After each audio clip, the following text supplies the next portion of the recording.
Emmanuel Macron se lance dans une promotion de la France auprès de ses investisseurs qui sont encore trop peu présents dans l'Hexagone. Il y a d'ailleurs eu, il y a quelques semaines de cela, une vaste campagne publicitaire qui avait été lancée par le ministère des Affaires étrangères français dans la presse indienne, de même dans les aéroports, affichant « Choose India », choisissez la France pour attirer les investisseurs. Le but, bien entendu, est de consolider les liens économiques entre les deux pays, car voilà, il y a toujours un peu ce sentiment que ces échanges ne vont surtout que dans un seul sens, puisque la France vend énormément, par exemple, de rafales, d'armements à l'Inde. Il y a eu aussi l'aéronautique qui est concernée avec plusieurs centaines d'Airbus qui ont été vendus l'an dernier. Et puis la France est très présente également en matière d'énergie, de transition énergétique dans le pays, avec la présence de filières d'EDF, par exemple, qui gèrent donc des parcs de centrales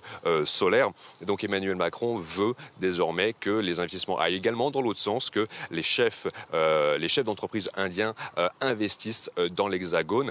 Et puis il avait, pas que du point de vue économique, même du point de vue culturel, des étudiants. Il a martelé même hier devant des étudiants indiens qui voulaient que 30 000 d'entre eux étudient en France d'ici 2030.